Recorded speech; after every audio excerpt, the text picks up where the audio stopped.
The One is a long-awaited product around here. We've probably, I would say, waited maybe a year too long to bring it to market. Sometimes that happens within a cycle. Sometimes you can be early, sometimes you can be late. Regardless of whether it's early or whether it's late, I'm thrilled that we're bringing it out now. I know there's been an awful lot of work in the R&D side of things that's gone on it. The Konnetic technology is not a minor story. There's a lot to that. I'll get into that later. But meanwhile, to tell you, I think the One is probably going to be the rod that we bring out in this decade that more than anything we've brought out in quite a while changes the game out there. When you pick it up, you'll notice right away it's incredibly light. You won't notice how tough and durable it is within that lightness until you've had a chance to go out and fish it. But we know what we've put them through here, and we're really convinced that this is the toughest rod we've ever built. And that's saying something when you've taken about ½ an ounce out of every rod. So you're going to notice how incredibly light it is. You're going to figure out how incredibly tough it is. What you're really going to be impressed with is the way the rod tracks and the ease with which it throws at distance, but most importantly, the accuracy that you get all the way through the cast, whether it's working close in at 20 to 30 feet or reaching on out to 70, 80, 90 feet. It is a very, very, very, very accurate fly rod. And that's something that sometimes I think gets overlooked as people especially are trying to throw 90 plus feet. Fish usually don't get caught at 90 plus feet. That doesn't mean you don't want to throw that far from time to time, but the fact that they're going to be really, really very accurate from 60, 70, 80 feet and on out, and just a delight to fish. I think it's going to be as much of a game changer as there has been brought to fly fishing in a whole lot of years.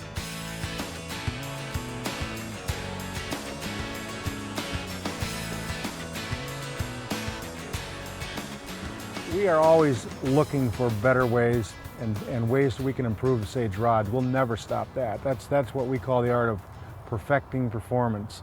So as materials come along, whether that's graphite or maybe in the future something different, whether that's a resin system, we're approached many times throughout the course of a year with suppliers that are bringing us the latest and the greatest, and it's up to our staff to bring those things in, and we do often. And test them. We've got a great little laboratory resource where we can have these results of different composites we test.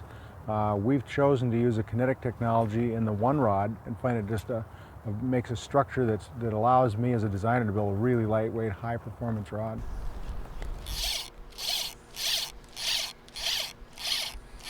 Two-tone, hold it all up. When this is at the rod tip, shoot it. Why make false casts if you can put the fly back out in the water? The Konnetic technology really has opened our eyes to the amount of and ratio of the material as we use them. So right now, by removing some of the old materials that say were woven materials, some materials that would resist really compressing the bundles together tightly. Now these fibers all, if you laid these all together, these fibers all nestle together. So we're compressing these fibers, putting them under a tremendous amount of pressure, eliminating any kind of voids whatsoever. So we've got fibers that are bundled together tighter.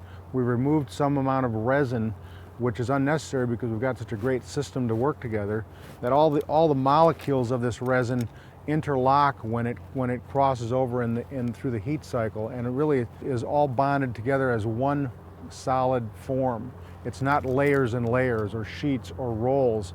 When you put this rod together and run it through the system, this piece is one solid piece, and all these fibers are bundled together very tightly. Extremely tough rod system. This rod is maybe our most durable rod we've ever built. We're fishing 8 and 9 weights for Chinook salmon, when in the past I used to use a 10.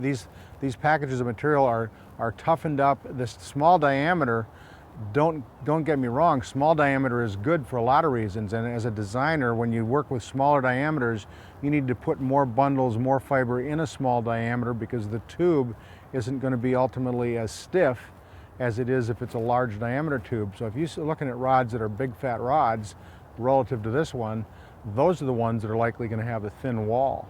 If you go to small diameter, these walls are actually thicker than other earlier rods, because these rods are done to really concentrate the energy in a small, narrow, thin package. So these are extremely durable rods.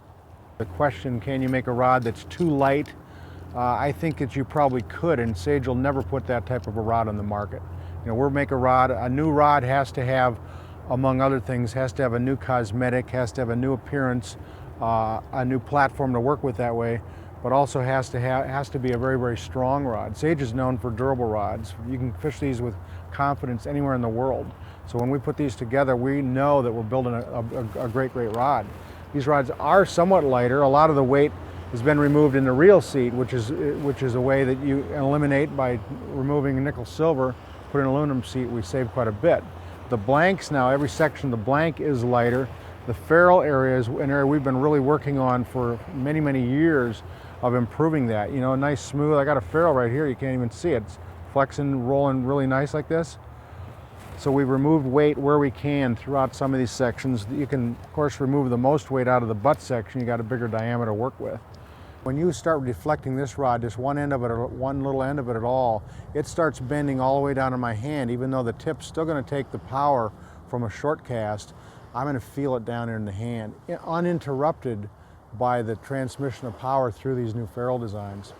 The ferrule is very important in the rod.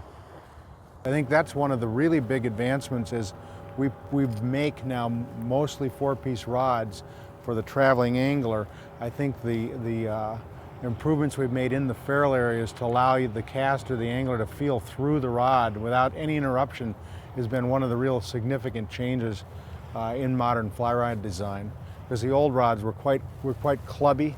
There was just way more materials through the ferrule areas than are necessary. So we're taking technology and the design to make this rod more slender, to make this rod more dynamic, and improve the transmission of power from one end to the other. These one rods are very, very, very easy to cast, load up quickly, great line control. You feel every inch of the line on the water and through the casting stroke. Almost second nature when you pick one of these rods up, that you're going to really get connected to that experience. You know, I've been a big proponent of thumb on top style casting for so long that I've put a smaller version of a grip shape, snub nose half wells on the trout rods, because it really supports the thumb very well, which allows the rod to stop going back and to drive the rod going forward. Really critical.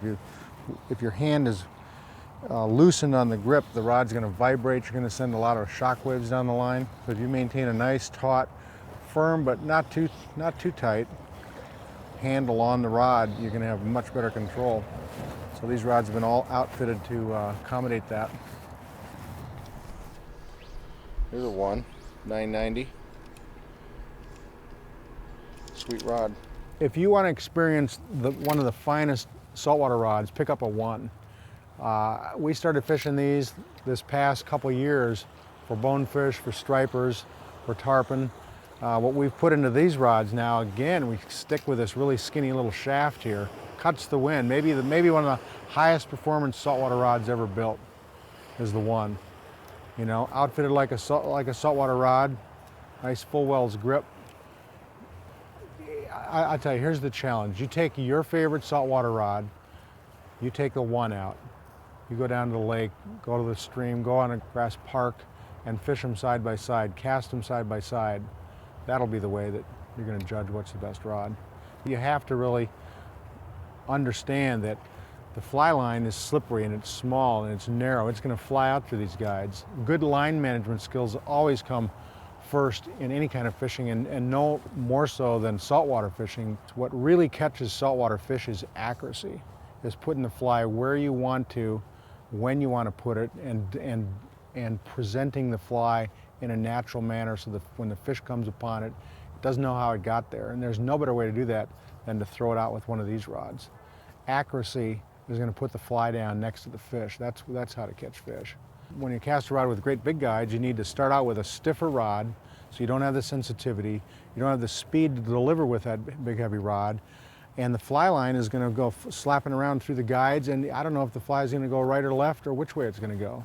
So you're better off keeping the line really tight to the rod, keeping it under control, so that when the rod bends back, the line bends back right alongside the rod and is delivered both together in that straight line. That's how you get a really good tracking of the line and the rod together. These rods track like no others.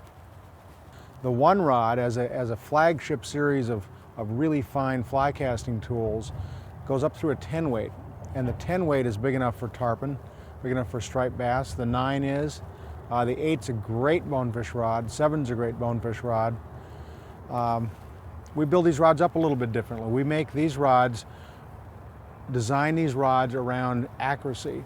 And as we know, there's a lot of situations, a lot of instances in saltwater fishing, just like fresh, where accuracy is what's going to really feed the fly to the fish. And in many people's hands, having a lighter, high-performance rod like this, when they're taking the casual trip, the occasional trip to salt water, they're going to be able to steer this rod around better. They're going to be able to drive the fly out, and the saltwater features of these rods plays a really big role in that pleasant experience. When we talk about the large rods, the 7, 8, 9, 10 weight rods, they're great for freshwater and saltwater.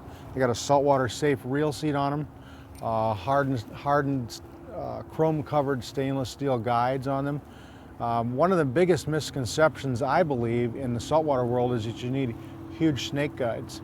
I think that a fly line that's nice and slick is going to slide through these size guides perfectly.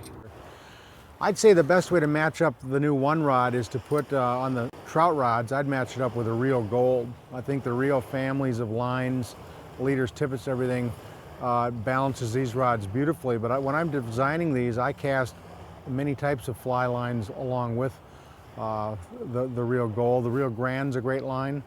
I go up to the saltwater rods, and I'm a pretty big believer in the bonefish line and the tarpon taper line. Many specialty lines out there also. Typically the light trout rods are used with floating lines, so they're balanced best with a floating line. Weight forwards are popular. You can use smaller reels. The Rio Gold's really hard to beat. When you get up to the 7, 8, 9, 10 weights, there's all variety of sinking lines as well as floating lines that are used. And so whether you're steelhead fishing or saltwater fishing or pike fishing, muskie fishing, striped bass fishing, all those lines are created for different purposes. Some of them may sink the fly a little slower, a little faster.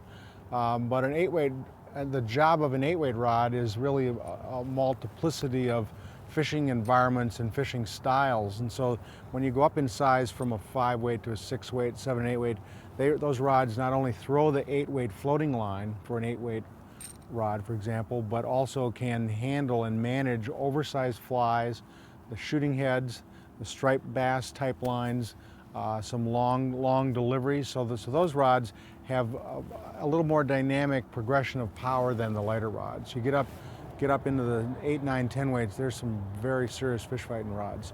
Get down in the lighter line sizes, you reduce the fishing distance, so the 3, 4 weight, made to fish in a little closer, made to load a little easier. You get to a 5 and a 6. They're the broad brush strokes of trout fishing world, and you are going to be able to manage bigger fish with them, bigger flies, tougher tippets, stronger, that sort of thing.